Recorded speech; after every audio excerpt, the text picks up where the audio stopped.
আর একটা জিনিস আতঙ্কগ্রস্ত, ভারত থেকে এক ধরনের ব্যবসায়িক ইম্পোর্টারেরা 25 টাকা 30 টাকা দর পেঁয়াজ নিয়ে আসি এই দেশে 50-55 করে বিক্রি করতেছে।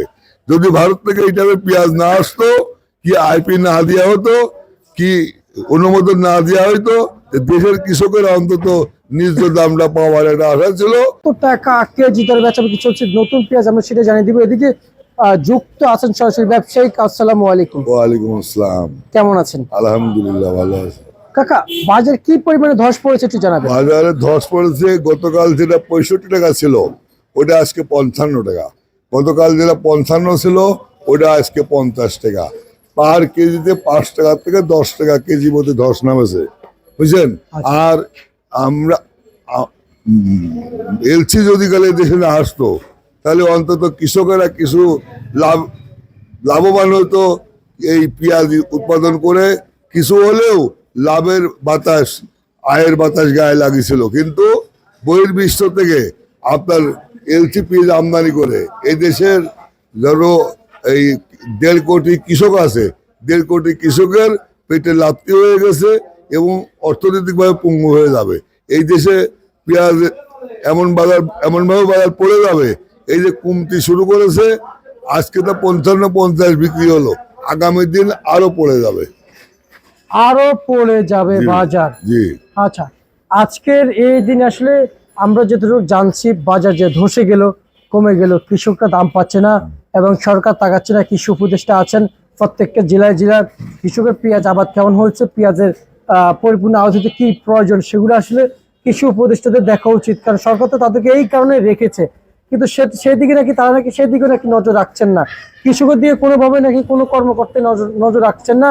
এই বিষয়ে আপনারা কি বুঝতেছেন, কৃষক কাছ থেকে কি শুনছেন একটু জানাবেন। বলার তো কিছু নাই, বলার ভাষা নাই। আসলে পেঁয়াজ বাদ তেল আমদানি না করে পেঁয়াজের বীজ আমদানি করতে হবে, রসুন চায়নার তেল আমদানি না করে রসুনের বীজ আমদানি করতে হবে। যত রকম বাংলাদেশের কৃষকেরা যেসব পণ্য উৎপাদন করে এইসব পণ্য ডাইরেক্ট আমদানি না করে এর বীজ আমদানি করে গবেষণা করে, যেখানে পেঁয়াজ আমার দেশি পেঁয়াজ 35 মণ বিঘা বইতে হয়, সেখানে বীজ আমদানি করে 125 মণ করে পেঁয়াজ ফলাচ্ছে। এরকম আপনার রসুনেও যেখানে 20 মণ করে বিঘা বইতে হয়, সেখানে চায়নার থেকে কোরিয়ার থেকে বীজ নিয়ে আসি 100 মণ করে বিঘা বইতে রসুন হয়।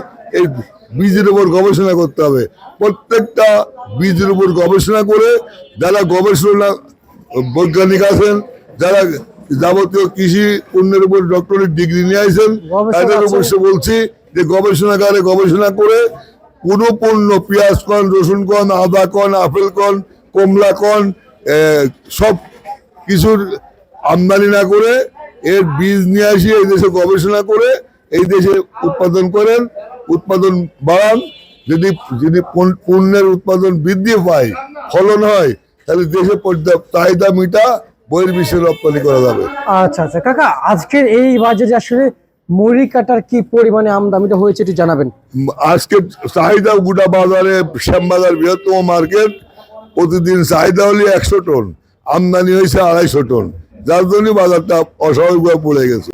আর একটা জিনিস আতঙ্কগ্রস্ত, ভারত থেকে এক ধরনের ব্যবসায়িক ইম্পোর্টারেরা 25 টাকা 30 টাকা দর পেঁয়াজ নিয়ে আসি এই দেশে 50-55 করে বিক্রি করতেছে।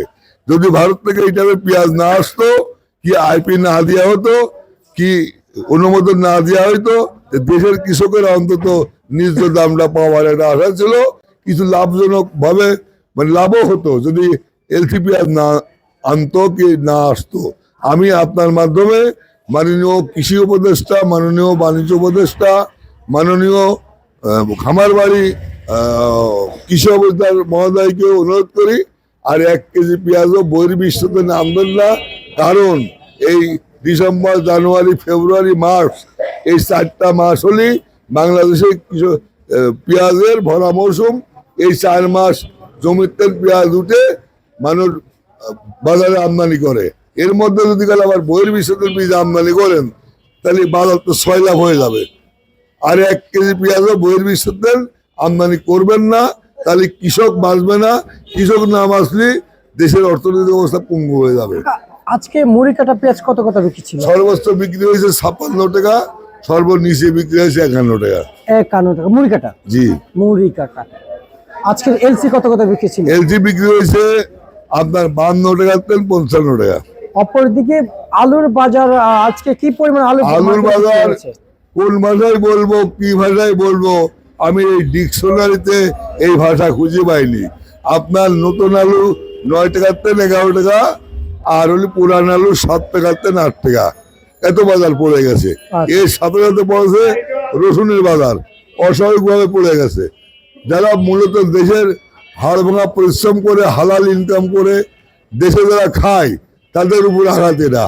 আর যারা বড় বড় অফিসার দুর্নীতি করে খায় তাদের কোনো অসুবিধা নাই। অসুবিধা পড়েছে কৃষকেরা। কৃষকের যেসব উপকরণ দিয়ে এইসব পণ্য উৎপাদন করে, সার 4200 টাকা বস্তা, কীটনাশক 400 টাকা আউন্স, আপনার তেল 122 টাকা লিটার, বিদ্যুৎ 15 টাকা ইউনিট, এইভাবে প্রত্যেকটা পণ্যের দাম আকাশ ছোঁয়া। কৃষকেরা পণ্য উৎপাদন করে বাজারে বিক্রি করতেছে পানির দামে। পানির দামে। জি। আর হচ্ছে যে আজকে আলু কত টাকা বিক্রি হচ্ছে? আলু বিক্রি হচ্ছে পুরানটা 6 টাকা থেকে 7 টাকা, নতুনটা 9 টাকা থেকে 12 টাকা আজকের বাজারে। জি। আচ্ছা, রসুন আসলে কি পরিমাণ বিক্রি ছিল? রসুন বিক্রি হচ্ছে 30 টাকা থেকে শুরু করে 55 টাকা পর্যন্ত। আচ্ছা, সব মিলিয়ে আসলে কাকা এই বর্তমান মার্কেটে যারা আড়তদার আছেন ওনাদের কি অবস্থা একটু জানাবেন। আড়তদার তো অবস্থা, আড়তদারের পেঁয়াজের দাম কমলে আড়তদার ভালো, কমিশনে দেন, যত আমদানি রপ্তানি হবে আড়তদারের জন্য কল্যাণ এবং লাভজনক। কিন্তু বাংলাদেশের কৃষক এরা যে লস খেয়ে শেষ হয়ে গেল, কৃষক কার পাশে দাঁড়াবে? কৃষকের স্থান হবে কোথায় যদি সরকারও কৃষকের পাশে না দাঁড়ায়?